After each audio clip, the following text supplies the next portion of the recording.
ये चाहते हैं कि चोरी और डकैती का वही बाजार गर्म हो जो इमरान खान की हुकूमत के दौरान यहाँ पे गर्म था।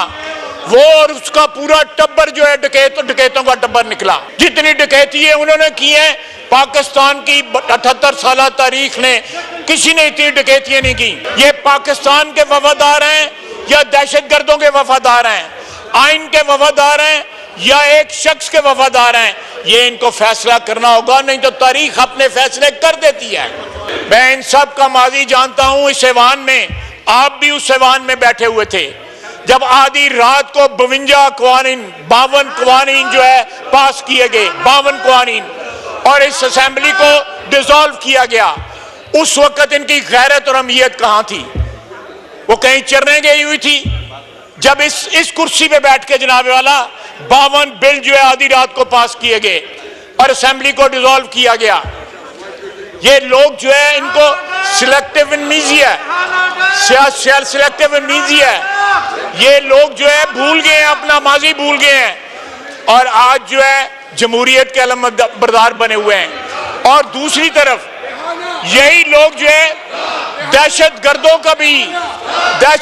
के तहफ़्फ़ुज़ देने वाले भी बने हुए हैं।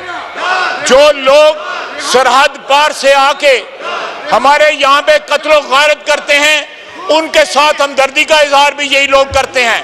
और ये जजेस जो हैं, इनका ज़मीर जो है दहाइयों से सोया हुआ था। आज जब जो है दुम के ऊपर पैर आया है तो ये जजेस जो है वो आप बयान दे रहे हैं, पोइट्री कर रहे हैं, ये सब कर रहे हैं। वक़्त के हुक्मरान या उससे पहले जो साजिश नवाज शरीफ के खिलाफ तैयार हुई थी, उस साजिश को अमली जामा पहनाने के लिए हमारी अदलिया ने क्या रोल जो है वो अदा किया।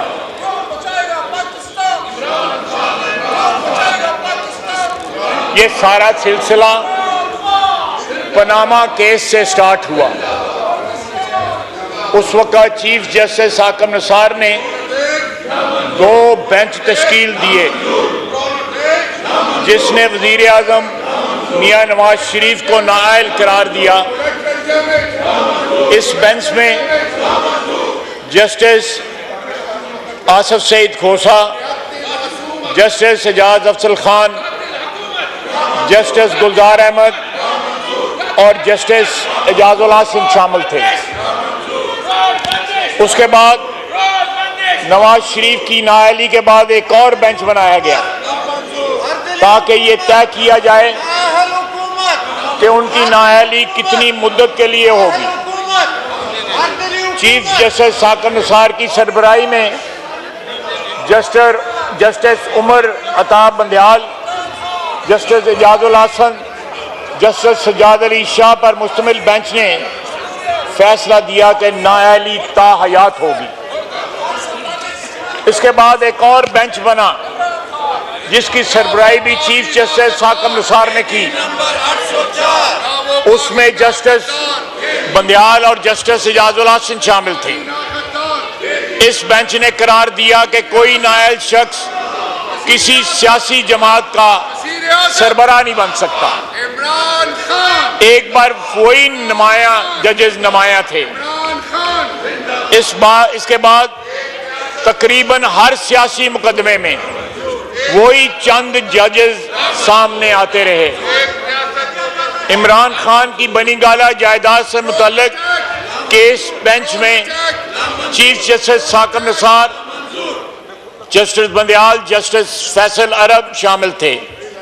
डैम फंड के मामले में यही नाम नजर आए, यानी chief justice Hakim Nisar, justice Bandial, justice Ijazul Hasan और जस्टिस मुनीब अख्तर।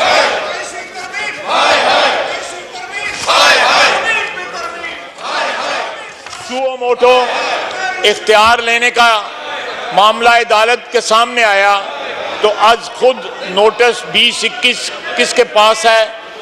इस वक्त कायम मकाम चीफ जस्टिस बंदयाल की सरबराही में justice Ijazul Ahsan, justice Munib Akhtar, justice Ali Mazhar, justice Amin Ahmad ने फैसला दिया कि आज खुद नोटिस लेने का फैसला सिर्फ चीफ जस्टिस के पास है। इस फैसले में चीफ जस्टिस के इख्तियारात में मजीद इजाफा हुआ। मैं ये सारी तारीख इसलिए बताना चाहता हूं जनाब डिप्टी स्पीकर कि कल 2 जजेस को जो है इस ऐवान की, इस पार्लियामेंट की पास करदा एक तरमीम जो है आइन में, उसके खिलाफ जो है उनकी गैरत जाग गई।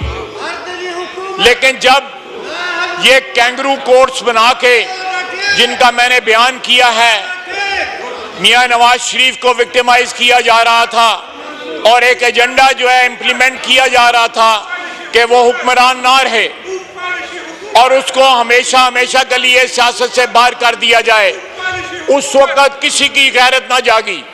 ये जज जो थे, ये कल वाले जज थे, उस वक्त भी सुप्रीम कोर्ट और हाई कोर्ट में बैठे हुए थे। अब वो शायरी भी करते हैं, अब वो जो है सियासी बयानात भी दे रहे हैं। सारे के सारे जो है जो जराइम इन्होंने माजी में किए वो इनकी जो है वो ज़हनों से महव हो गए। और जिस दिन नवाज शरीफ के केस की प्रोसीडिंग्स होती थी, ये अपने घर वालों को भी बुला लेते थे कि देखना आके हमने नवाज शरीफ के साथ क्या करना है। अदलिया का किरदार जो है पाकिस्तान की तारीख में हर मोड़ के ऊपर इतना भयानक और स्याह रहा है कि शायद ही किसी मुल्क में अदलिया का किरदार इतना भयानक रहा हो। कोई ऐसे मरले जरूर आए जहां पे जो है रोशनी नजर आई, लेकिन वो मरले जो थे वो बहुत कम थे। आप जो है जुल्फकार अली भुट्टो की फांसी से लेकर तमाम एब्रोगेशंस ऑफ कॉन्स्टिट्यूशन के ऊपर मोहर सब्त करना, वैलिडिटी की, और उसके बाद नवाज शरीफ को नाअहल करार देना, ये इसी अदलिया ने किया जो हमारे साथ वाली बिल्डिंग में बैठती है। अगर आज अदलिया में इस पार्लियामेंट के दोनों ऐवानों ने एक तरमीम पास की है जिससे इसकी जो हैयत है आइन की वो दुरुस्त हुई है, एक रास्ते का तयन हुआ है, उस रास्ते के ऊपर चल के पाकिस्तान की आवाम को इंसाफ भी मिलेगा और आईनी जो इश्यूज जो है उनको भी सॉर्ट आउट जो है एक मुनसिफाना तरीके से किया जा सकेगा। मैं सिर्फ अतर मन्ना साहब के ऊपर रोशनी डालूंगा कि उनको जो जमहूरियत का या आइन की मोहब्बत का उबाल आया है, जनरल मुशर्रफ की कैबिनेट में वो सूबाई कैबिनेट में शामिल थे। उससे पहले उनके बुजुर्ग जो थे, उनकी वालदा साहबा, वो जनरल जिया साहब के वक्त जो है एक मार्शल लॉ के नीचे जो है वो बाकायदा जो है आप मजलिस शूरा और दूसरी जो हमारे जो गुनाह थे उनमें वो शामिल थी। लेकिन आज जो है इनका ज़मीर इसलिए जाग गया है कि इनकी जो इजारादारी है सुप्रीम कोर्ट में, उसमें कदगन लगाई गई और आइन जो है उसकी बालादस्ती जो है उसको एस्टैब्लिश करने की इस ऐवान ने कोशिश की। जनाब डिप्टी स्पीकर,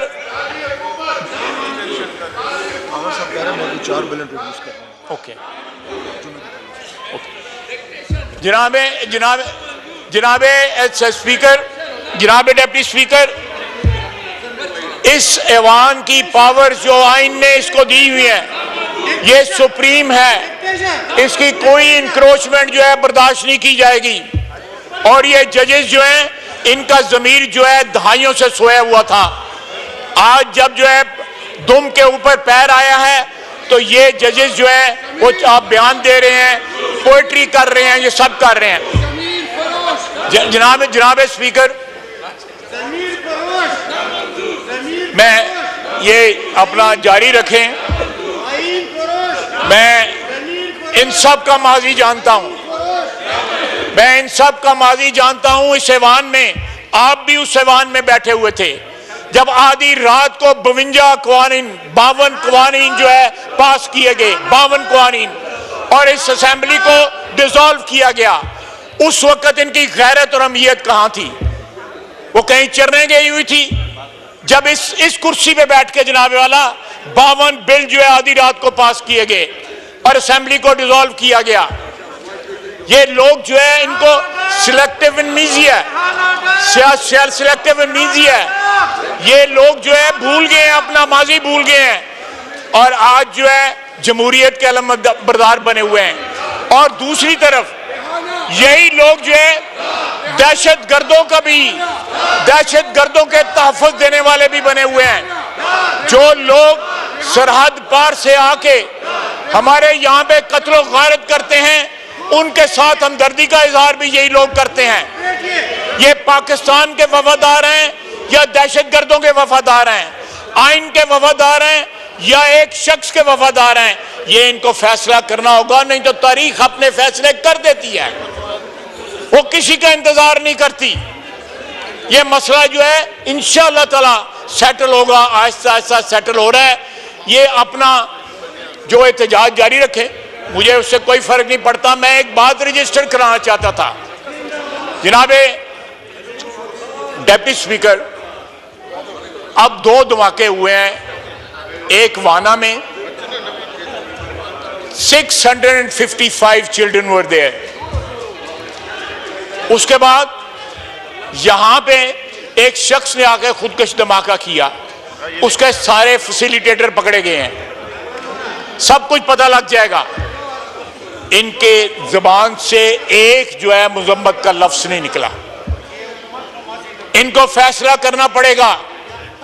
ये नारा लगाते हैं ना, खान नहीं तो पाकिस्तान नहीं, ये उसकी ट्रांसलेशन है, ये उसकी ताबीर है, उसकी तशरीह है। इनको फैसला करना पड़ेगा कि ये दहशतगर्दी के साथ खड़े हैं या पाकिस्तान के साथ खड़े हैं।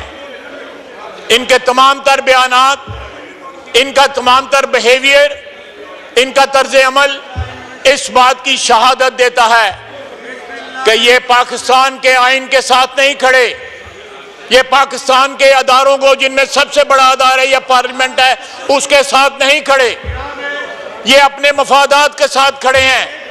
ये चाहते हैं कि चोरी और डकैती का वही बाजार गर्म हो जो इमरान खान की हुकूमत के दौरान यहां पे गर्म था।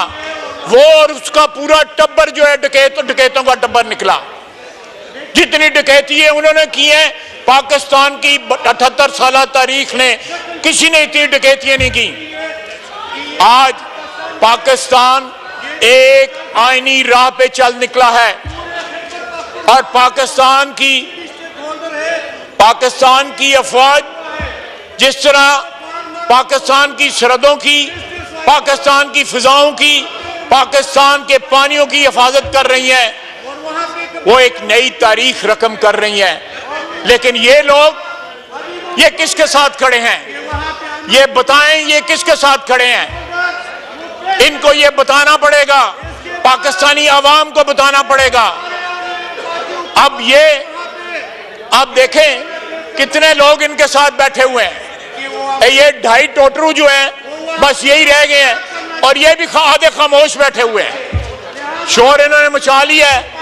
और जब ये हुक्मरान थे, एक साहब कल टीवी पे कह रहे थे कि जी बड़ा जुल्म हो गया जी, इन्होंने, हमने 4 दिन जो लगाए हैं ये इस कानून को, इस आइन में तरमीम को पास करने के लिए, इन्होंने आधे घंटे के अंदर 52 जो है वो जो है उसको किया हुआ था, पास किया था। उस वक्त इनको शर्म ना आई, उस वक्त इनको हया ना आई, और आज जो है ये उसका जो कर रहे हैं। जनाब डिप्टी स्पीकर, कुछ लेजिस्लेशन होने वाली है और हम ये बताना चाहते हैं कि